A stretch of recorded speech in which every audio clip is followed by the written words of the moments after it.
Smart FM. Smart Career.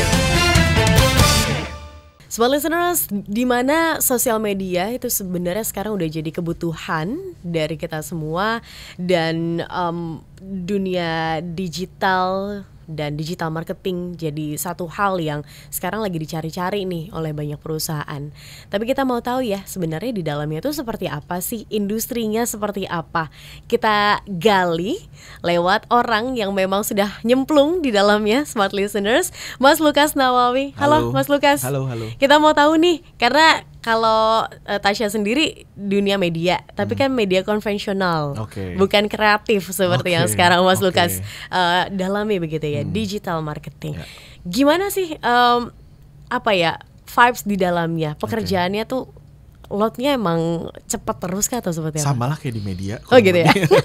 Cuma kalau kita bekerja berdasarkan brief dari klien dan intuisi kita untuk kita menginitiate mengakomodir needs-nya klien tersebut. Jadi sebenarnya kalau di kita ya harusnya sama sih, di media juga pasti kan ada ngikutin tren, perkembangan gitu ya. Ada tren yang lagi naik, kita bisa angkat berita ini dari angle mana gitu. Kurang lebih sama advertising pun begitu gitu. Jadi kalau ngomongin soal load kerjanya dan gameplaynya, dinamisnya sama sih. Sama ya. Berarti ngikutin tren juga sekarang, apa yang hype itu pasti, juga lagi itu update penting. Terus ya. Harus.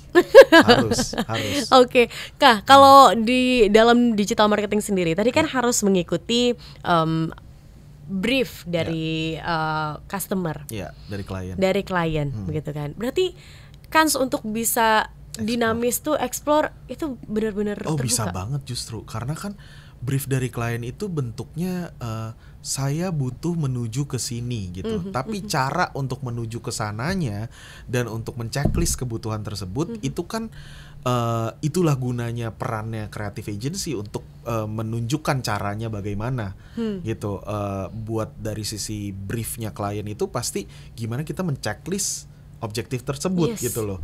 Jadi kalau misalnya ngomongin dinamisnya dan seberapa luas potensi untuk kita menggali, itu sangat luas gitu. Itu sangat luas, dan apalagi di industri digital sekarang gitu ya. Kami sebagai digital marketing agency justru wadah atau ranahnya untuk kita kulik itu banyak sekali gitu loh. Banyak brand-brand itu yang bikin campaign menarik itu justru buatnya di platform-platform yang nggak terduga gitu. Kemarin itu saya lihat ada brand yang bikin bikin campaign itu pakai, saya lupa pakai Tinder atau pakai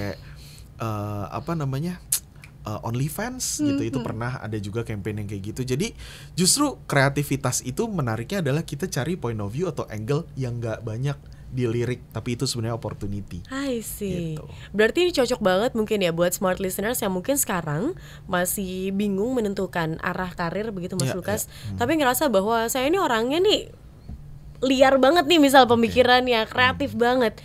Bisa jadi salah satu skill kah yang dibutuhkan untuk masuk ke dunia digital marketing? Bisa, tapi yang pertama harus benar-benar dilakukan adalah perbanyak dulu referensi, gitu. Semakin banyak referensinya, semakin banyak ngelihat contohnya advertising yang works sebelumnya, konten-konten yang viral, campaign-campaign yang berhasil, campaign brand yang berhasil. Semakin banyak kita quote-unquote bikin PR untuk diri kita sendiri, nyari referensi tersebut, semakin kebuka juga kita tuh maunya ngarahkan spesialisasi kita kemana gitu. Jadi kalau memang tertarik dengan industrinya, perbanyak referensinya dulu. Gitu. Style customer di Indonesia tuh seperti apa sih behaviornya? Kalau di luar negeri kan untuk iklan-iklan yang nggak langsung straight to the point gitu kan, ini kan jadi salah satu yang dianggap berhasil begitu. Kalau di Indonesia sendiri seperti apa? Apakah yang benar-benar maksudnya ini loh gitu kan? Atau seperti apa? Yang saya banyak temuin gitu ya, orang Indonesia itu suka belanja tapi nggak suka dijualin. Jadi orang Indonesia itu suka beli barang, tapi kalau kita samperin dia untuk kayak ayo dong beli barang gue, dapatkan promo ini, kita tuh kayak risih, bener gak? Contoh, coba Tasya kalau disamperin sama SPG di mall, dipepet-pepet, disuruh ayo dong Kak beli gini-gini, Tasya mau ambil nggak? Saya kabur kan? Padahal Padahal kita pas lagi ngelirik, ih seru juga tuh promonya, bener gak? Bener. Tapi nanti aja deh saya datang ke store, atau nanti aja deh saya langsung chat di IG-nya, atau saya nanti langsung lihat di e-commerce, betul gak? Kenapa? Karena orang Indonesia tuh gak suka di hard sellingin, gitu loh. Tapi kalau dibilang suka belanja, suka. Asal produknya make sense, suka. Asal produknya relate sama kebutuhan dia, dia pasti beli gitu loh.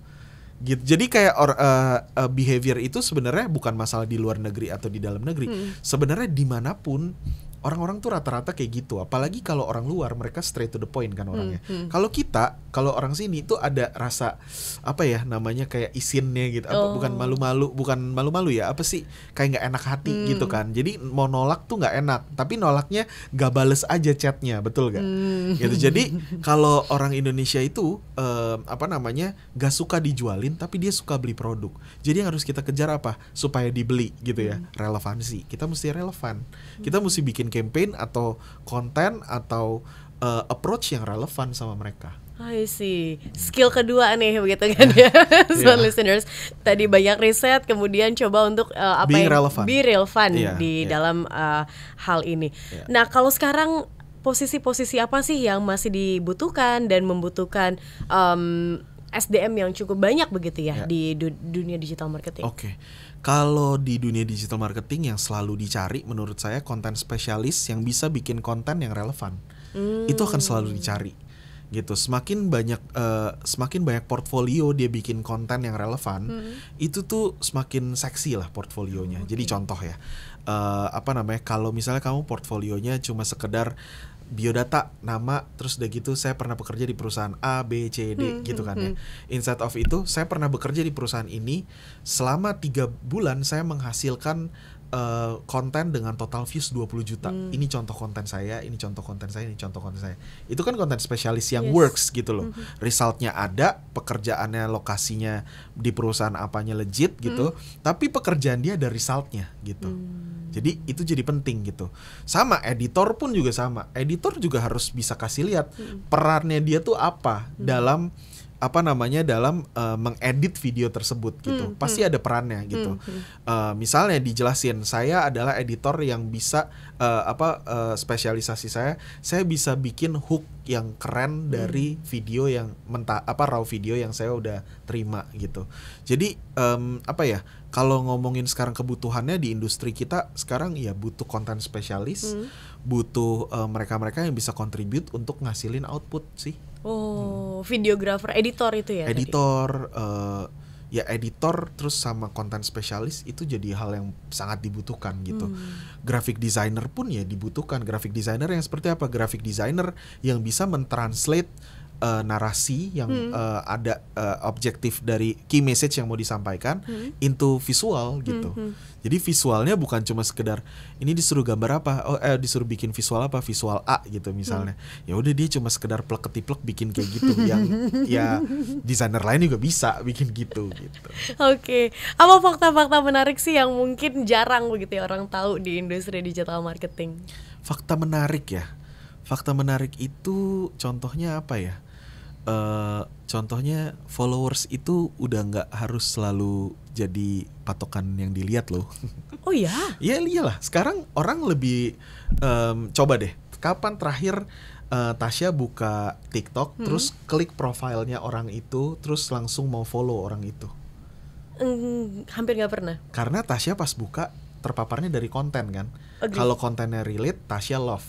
Agree. Atau kalau semakin relate, Tasya komen ya. Bener. Ih ini gua banget. Atau parah ini lu nih, terus mention temen kamu. Yes, betul gak? Bener. Ya being relevant is more important daripada saya follow account itu gitu. Karena by algorithm tuh akan nyodorin kontennya dia lagi berikutnya. Karena dia tahu Tasya nonton videonya, jenisnya video dia dari awal sampai habis. Jadi nextnya Instagram atau platform apapun ya, Reels, TikTok, terus udah gitu YouTube, dia akan nyodorin lagi kontennya yang sejenis Tasya tonton tadi gitu. Jadi Tasya mungkin nonton 2 kali, 3 kali, 4 kali, mungkin baru follow setelah itu, betul gak? Bener. Ya, jadi being relevant is more important daripada ngejar followers. Jadi untuk Anda smart listeners yang mungkin suka beli Jadi followers, jangan beli followers. Iya. Yang suka beli followers udah nggak relevan Nggak lagi relevan, sekarang nggak ya. relevan, iya. Berarti sekarang dunia digital marketing agency udah ngelihatnya nggak dari Oh situ itu udah lagi dari ya? dulu, itu dari dulu. Cuma kebanyakan brand itu ngejar credibility dari numbers of followers Oke. gitu. Iya itu matters, itu important. Tapi brand yang punya credibility bukankah brand yang relate sama audiensnya? Iya, benar, Jadi benar. untuk ngejar followers ya kita harus relate dulu. Tapi kan take times. Pasti. Tapi semua proses yang baik itu kan takes time. Asik.